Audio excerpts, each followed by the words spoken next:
Everyone goes in a circle, and then Melon looks at me and says, would you like to tell us how it went?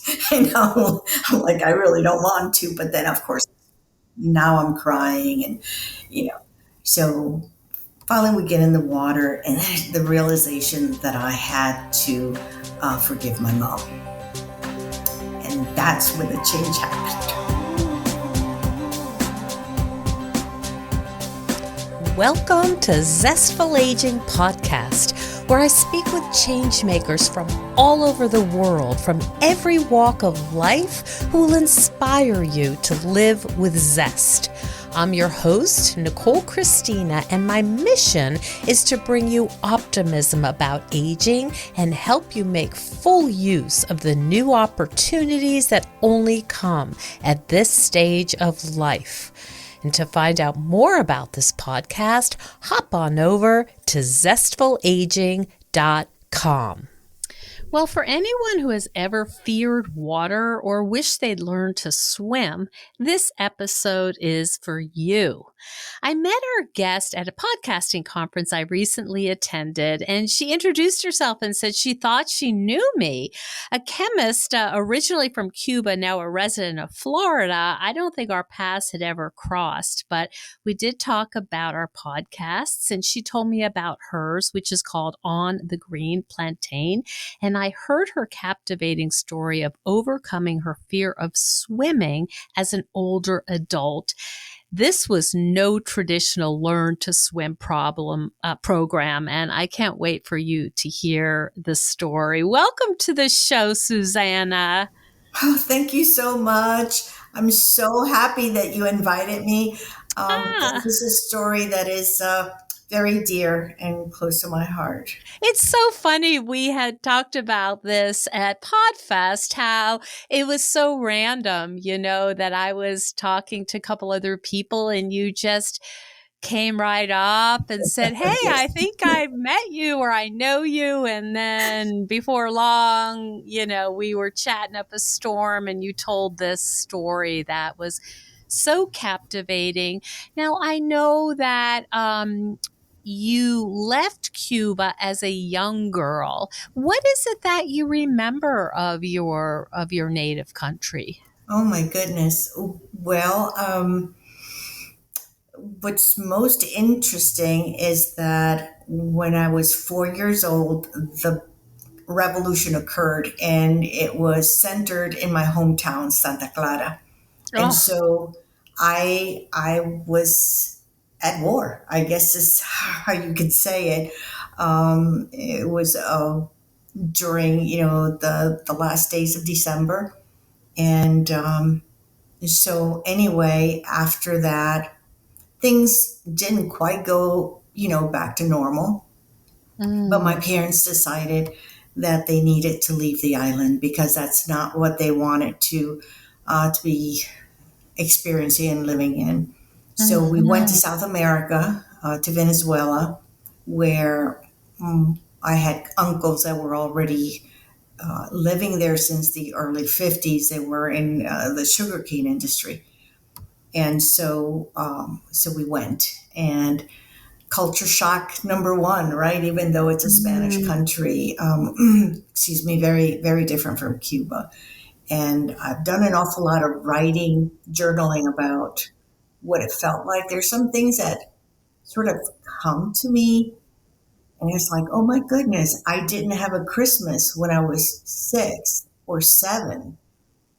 I didn't have a Christmas when I was 5. So anyway, it's just, and why those things. So it's a journey, it is truly a journey. But we came to the United States when I was 9. And that's, a turmoil, 1964, President Kennedy had just died the previous year.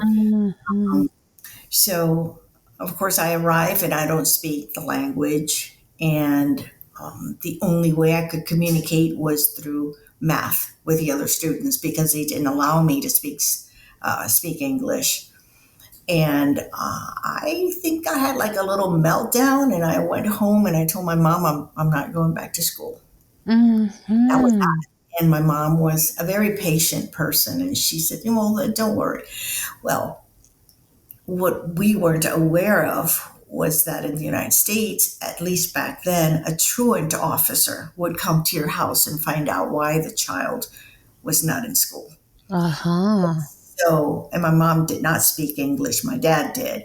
So, anyhow, it was Friday. Truant officer comes, knocks on the door, pounding pretty much on the door, and my mom's not opening. She's like, this door. So he returns with a cousin of mine, a teenager that was in the same school, because that school that I was going to, Roosevelt, was just not elementary, it was junior high and high school. Anyway, so she opens the door when she hears my cousin Maggie, and pretty much, she explains, look, she's very depressed. She can't talk to anyone. She can't communicate. And so the truant officer said, well, we'll figure it out. So they went back to school, talked to the teacher, and the teacher agreed that I could speak to one kid that was a cousin of mine, Tony, in class. And so we sat together. So it wasn't like I could freely talk, but at least, if I needed to go to the restroom or I needed to drink water, whatever, I could communicate. So that was pretty traumatizing. So I had to repeat fourth grade. So anyway, so these are And all there were not other Cuban kids there or other. yes, yes. No one was allowed to speak in their tongue, in their mother tongue. Aha. So that would have been so helpful for you. It would have been, yes. The ideas are so, we look back now and say, what were we thinking? Why did we think that was a good policy, right? And Right. you're the only, or do you have brothers or sisters? I had a sister. She passed away. So 11 months after we arrived, so the day before Thanksgiving, my father died. Oh. So, one trauma over, on top of the other. So, my mom was ill because of all the stress. But at any rate, so we moved to Miami and in 1965. But you asked about Cuba, and which leads into my swim story, is that my mom had 8 siblings plus 2 cousins that were living with them because they were orphans. And so my grandfather had a cattle ranch / farm, and there was a river that ran through it, not because it was a movie, right? But the entire family swam. My grandparents, my uncles. My mom was little at the time, and she was by the river. Don't know why. There was another little cousin, and the little girl held my mom underwater. Held her underwater. Held her, horsing around, right? Yeah. So she was probably 7 or 8 years old at the time. So since then, my mom was like, water's treacherous. Then, as an adult, one of my uncles on horseback was crossing a small canal, and the horse reared up, fell on him, and he died in the mud. So, of course, one thing on top of the other, my mom is like, no, danger. Danger, danger, danger. And did you remember her keeping you away from water? Oh, yes. Oh, yes. See, my dad loved the ocean. I mean, absolutely. My sister was 12 years older than me. And so we would go to the beach, and I would sit, on the shore with my mom. And she was, poor thing, she was miserable because she saw my dad swimming in the ocean with my sister, and she thought that he was just going to die, right? That they were goodness. Right. So all that was I was witnessing all that, right? And absorbing it.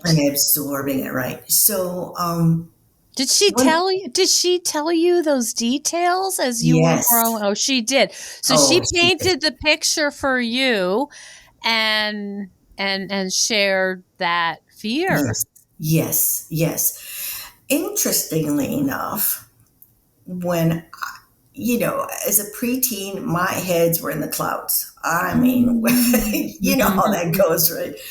So we were living in Venezuela at the time. I hadn't come to the States yet, and I kept falling on my knees to the point that my knees were not healing.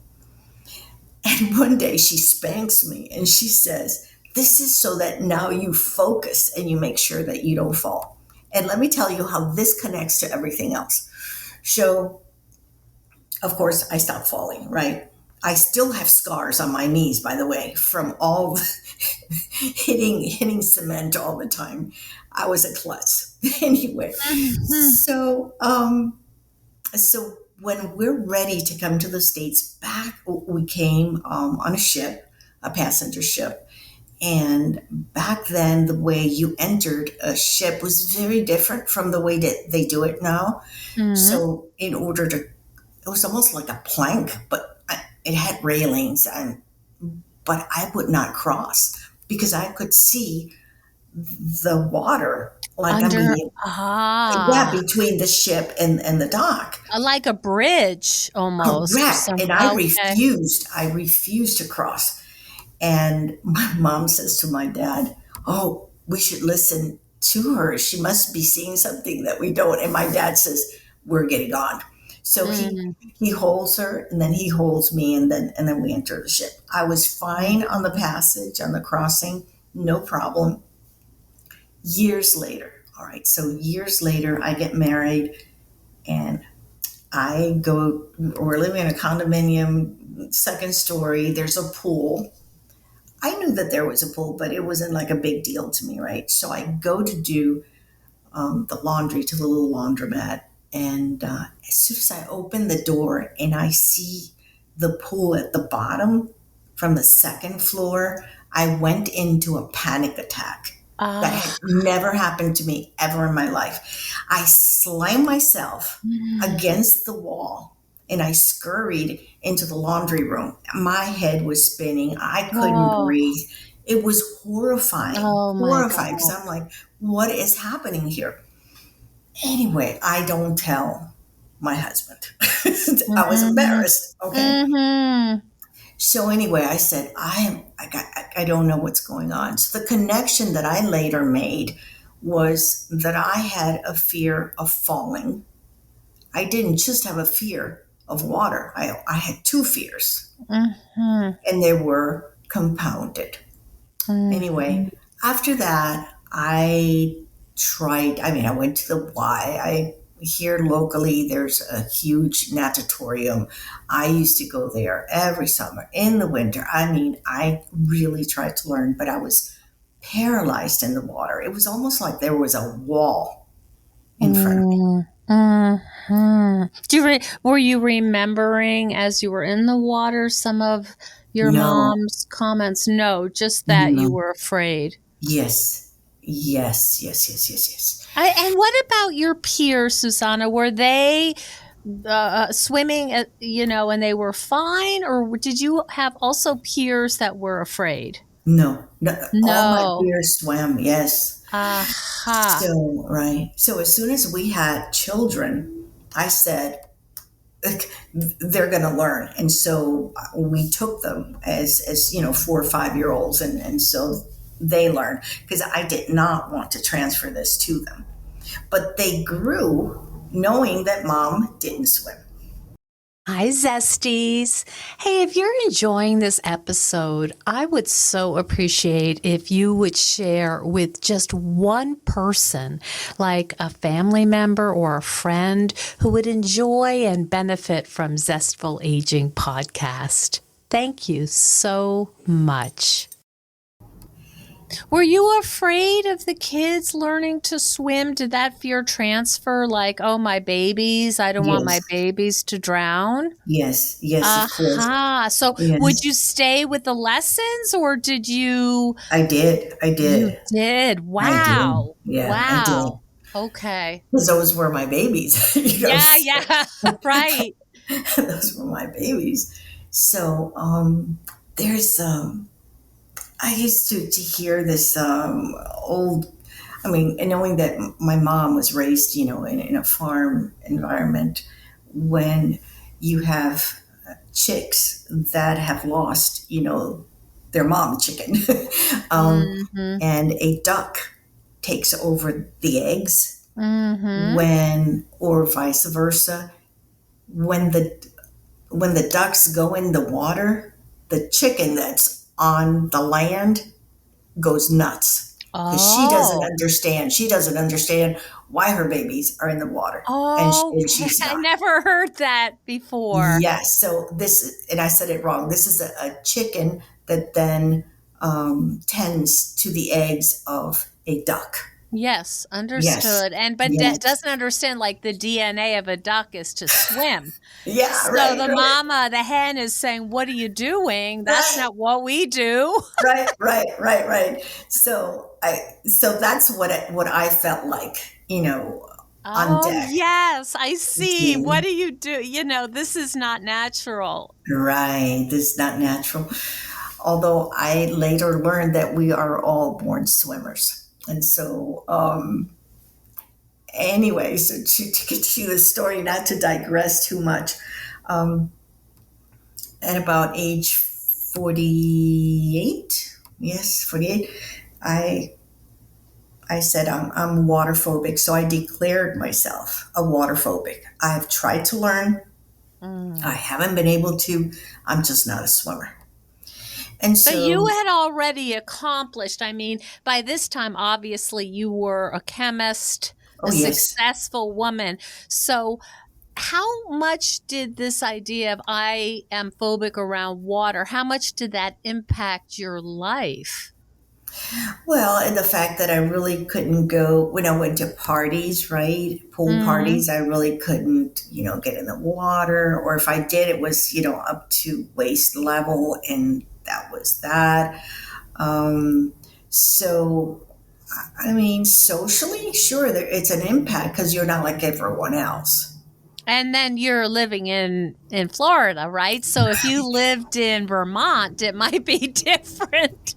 But That's correct. it's Yeah. so hot there and the culture is of water. Yeah, water It is sports. a water culture. Yeah. My husband and I bought a boat, a ski boat, and my children, teenagers at the time, they all learned how to ski with their dad. And guess who was driving the boat? Yeah. I Yeah. was, Mm. but miserable because I couldn't get in the water. Right? And I was wearing a life jacket all the time and that sort of thing. But totally afraid that I was going to fall in. Mm. So it wasn't very enjoyable, right? But, Mhm. I did it for the family because this is something that they were very happy doing. Mm. So, um, so anyhow, I declare myself waterphobic. And my daughter graduates from college. She's at her first job in St. Pete. She's reading the newspaper and she sees this article about a lady that teaches adults that are water phobic. Mm. And she doesn't use the word water phobic, she's scared of water or scared Okay. in water. Yes. And so she brings it to me and I'm like, oh, honey, thank you so much for thinking about me. But really, I'm fine. I have tried my best throughout the years to learn, but I just can't. You're accepting that this is I just not part of your life. Correct, correct. Mm. So, um, it was end of July, more or less, and I'm cleaning our home office, and I come across the newspaper, which the article I never threw it away. So you can ask, so why Mm. didn't you, right? Yeah. So I guess there was some sort of hope there still, Mhm. and so I wrote to the lady, and her name is Mary Ellen Dash, and she goes by the nickname of Melon. So I said, I'm interested in your classes. And I said, when are you coming back to Safety Harbor here in the Tampa Bay? She said she wasn't planning. And I said, well, how about Orlando? That's the mecca of tourism here and the Mm-hmm. sunshine and all that. And she says, well, let me tell you, if I can get 8 students, I'll let you know. Mm-hmm. Within 24 hours, she was emailing me, telling me she had 9 students. And if I Mm-hmm. wanted to join as a 10th, and I said, Oh, I will let you know. Yeah. and it was So expensive, yes? yes, so I was going to say very, very expensive. And so I came downstairs and I said to my husband, I said, well, so how would you feel if I were to spend, say, $3,000 Mm-hmm. to go and do this and still not be successful? And he said, Mm-hmm. go do it. Just do Mm-hmm. it. Aha. So I wrote to her, and the good thing it's in Orlando, so I didn't have to spend as much money because I was pretty local. It was just the hotel and the classes, so no airfare at this point in time. So I picked up, I wrote the book Now I Swim about. It's an inspirational story of overcoming the fear of water, and I journaled, right? And when I opened it up today, it went to the letter that I wrote to the water, Yes. directly to that. Mm. Because so the way these classes work is, the first hour is on land. You have a workbook. It's therapeutic. It's not therapy, but it is therapeutic. And so you go around the circle and you talk about this, that, and the other, and how the water operates and how your body operates in the water. So this is not just, just go in and have fun, right? Mm-hmm. But everything is predicated on you have to have fun in the water to be able to, absorb the environment, right? So first 2.5 days were a bust. I said, I've lost my time. I've lost my money as a Oh, waterphobic. so So, meaning what? Like you didn't think it was effective or no, what? no, yeah, it was not working. It was not working. No, I was floating at the steps. I could not release myself from the steps. Mm-hmm. You were floating on your back or No, my your front. Yeah, front front. and holding on. Holding on, yes, to the railing, the Mm-hmm. leading down the steps. And so, the first class, very gently, Melon or the spotter is telling you to, gently go into the water, bending your knees, and I would go into an attack every time. In fact, I was really rude with my spotter. And years later, we became friends, and I said, I'm so sorry. I, I am so sorry. You were But so scared out of your wits. I didn't, yes, and I did not want anyone touching me. Okay. I needed to be in control. Yes. I needed to be in control. So she had us write a letter to the water and have the water write back. But I never got to that because I was 5 pages into it. And I'm crying, right? Because this is wow.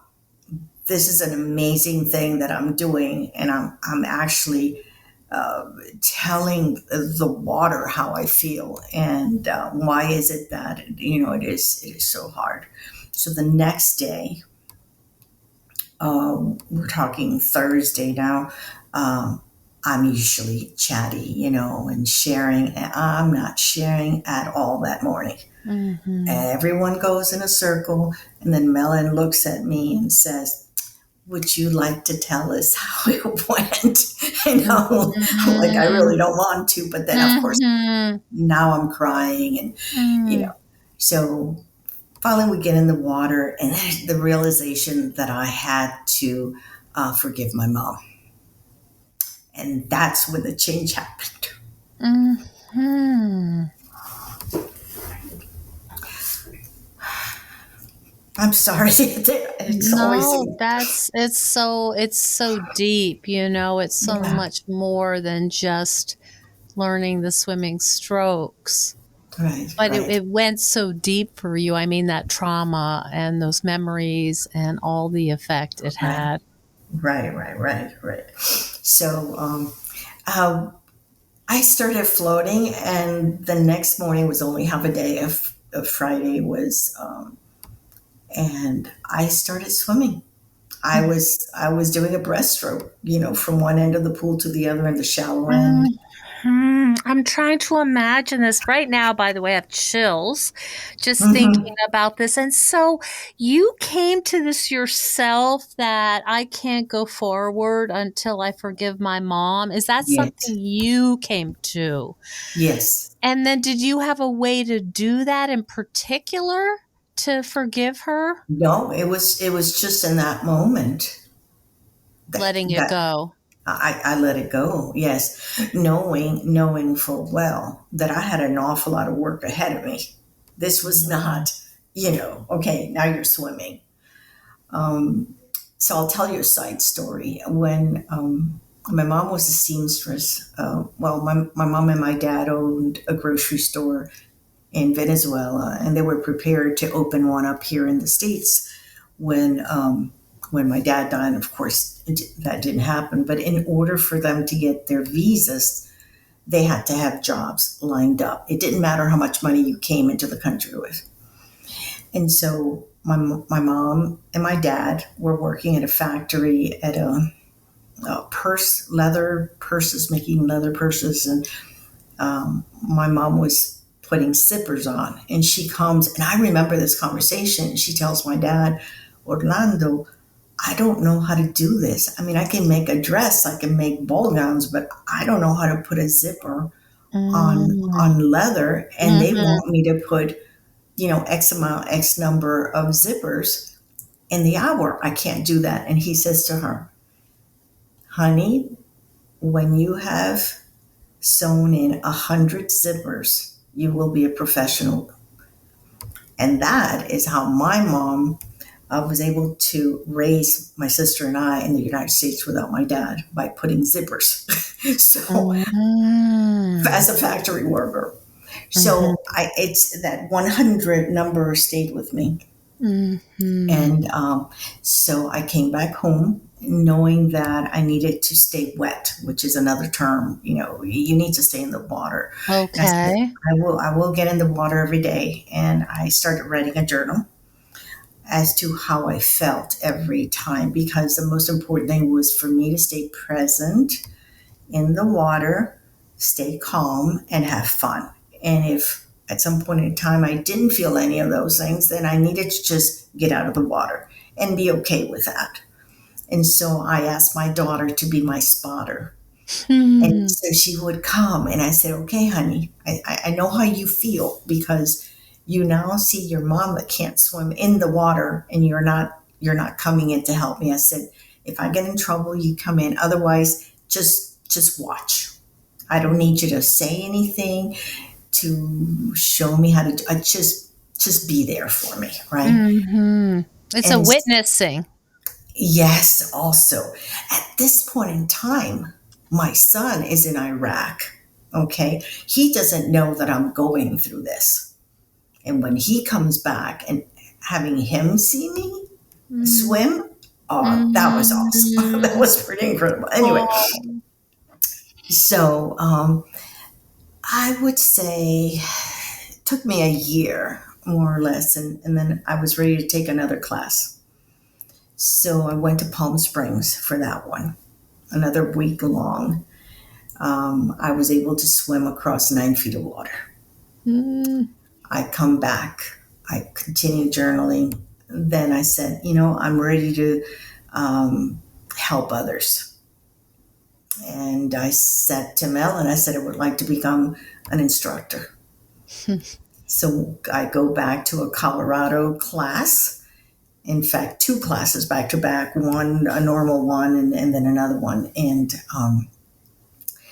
so I went up, I think it was, what is it, a 10-meter board? I forget A how, diving board? yes, ma'am.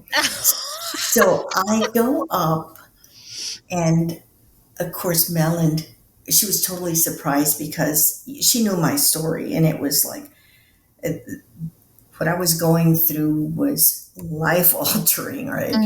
So Oh, I go yes. up there and I didn't know that the board was going to be springy. And so I'm like, oh my goodness, well, I can't back out now. I'm going to move forward, right? And so Wow. when I was up there and I was ready to jump, what I saw was like a movie that was with somebody else being the actor. Like you were out of your body. Yes. So I see myself entering the ship with my dad and my mom. Mm. And now it's okay. And I jump and Oh. screaming cowabunga. Oh gosh. Oh my Yeah. gosh. Yeah. What Yeah. a beautiful image. Oh, So, cowabunga. You know what cowabunga. I'm really curious about is what did the water, when you were having these kind of communications with the water, what did Mhm. the water say back to you? Well, remember, it didn't say anything to me because I didn't. I was so deep into telling the water how I felt. It was like, Mm, there's no time for the water to talk to me, except that I understood that she was she, not a he, was a neutral place, I see.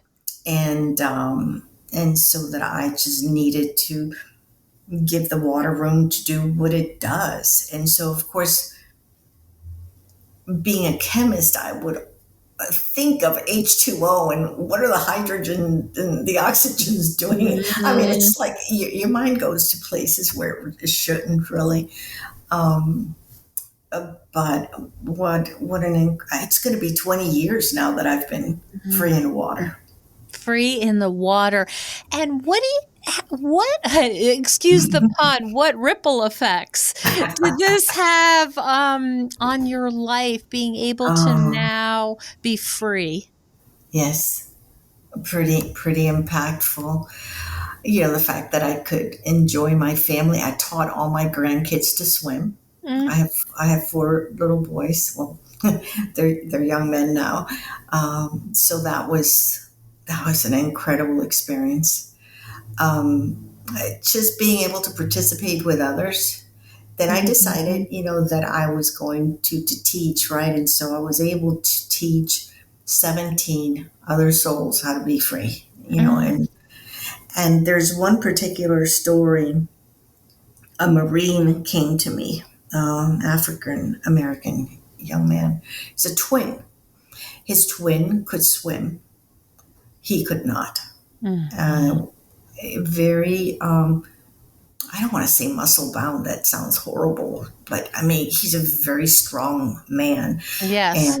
and so when you have that much musculature, you go to the bottom of the pool. You don't float. Oh, I didn't realize that because the Yes, muscles are heavy they're or heavy. Yes, they're heavy. oh, So wow. the adipose tissue, it's what It's makes the you, one floating. I yeah, see. yes. And we all don't float the same way. Some of us float horizontal and some of us don't.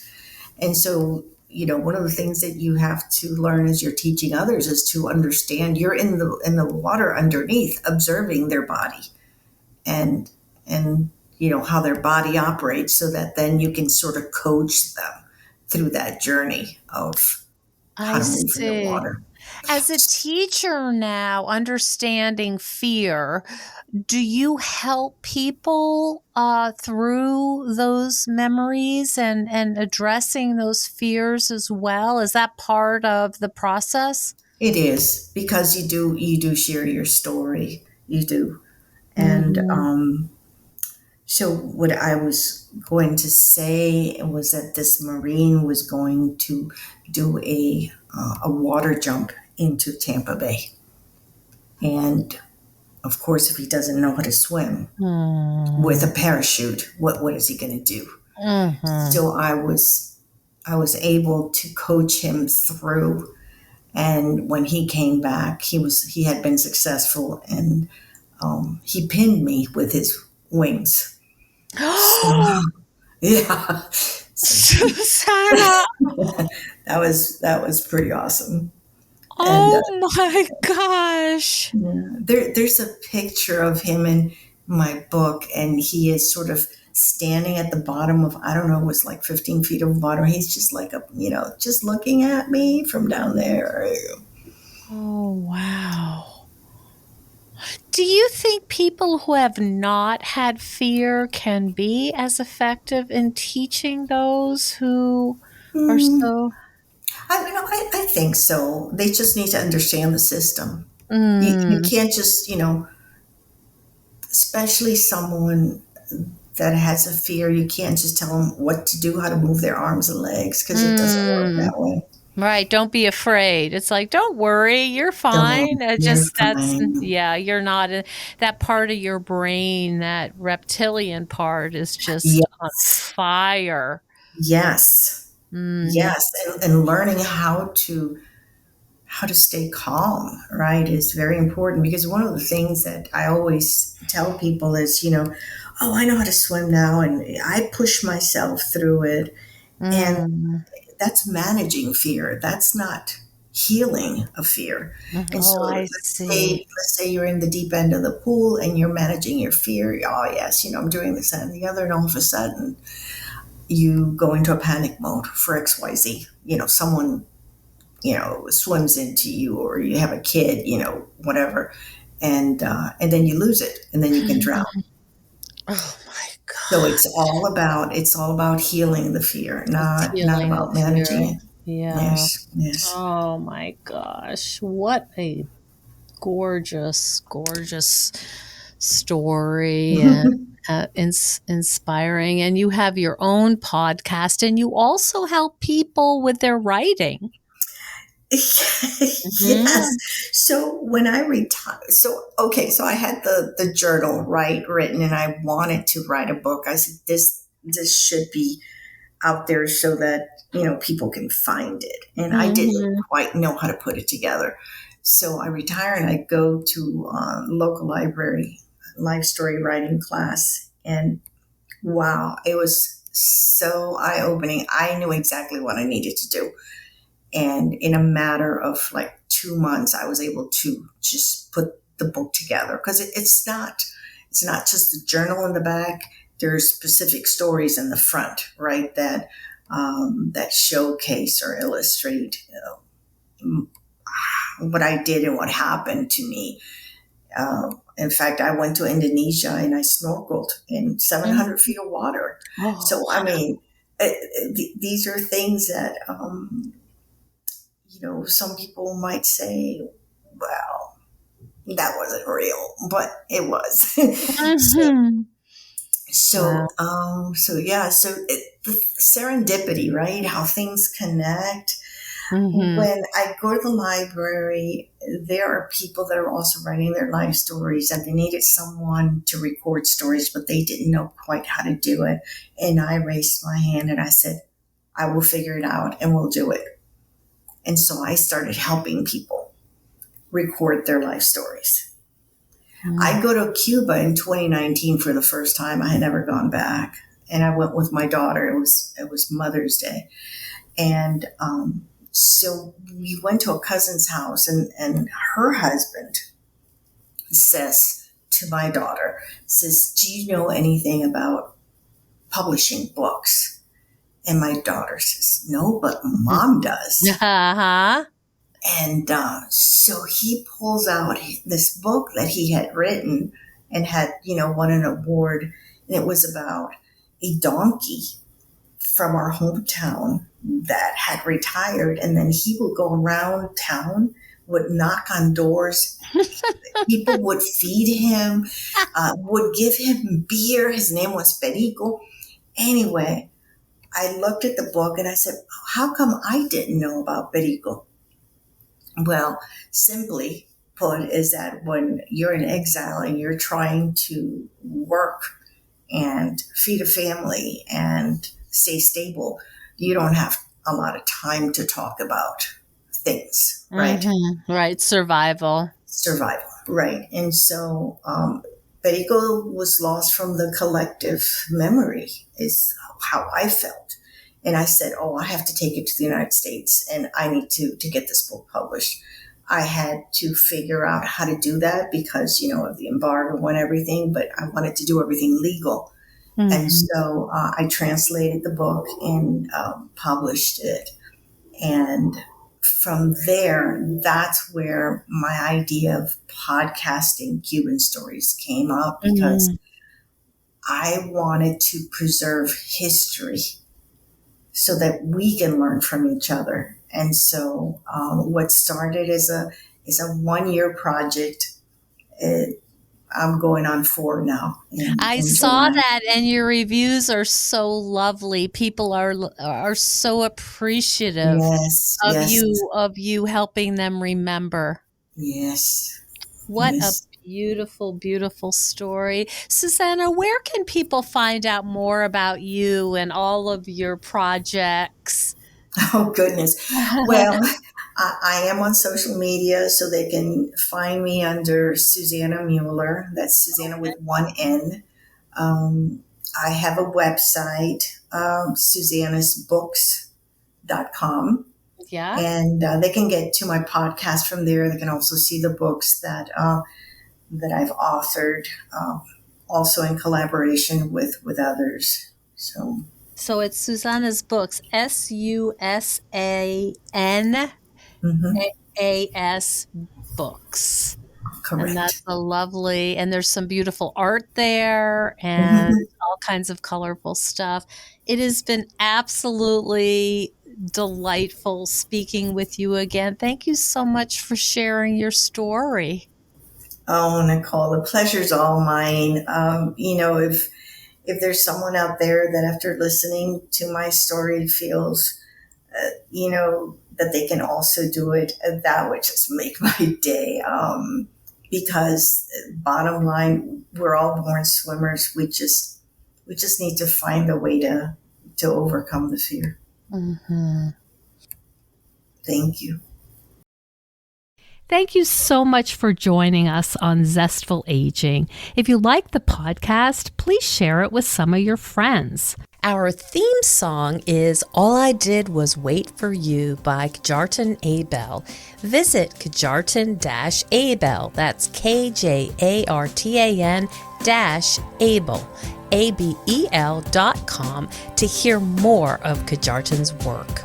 And our technical director is Stephen Litweiler. And stay tuned next week for another interview with a fascinating and inspiring guest. See you then.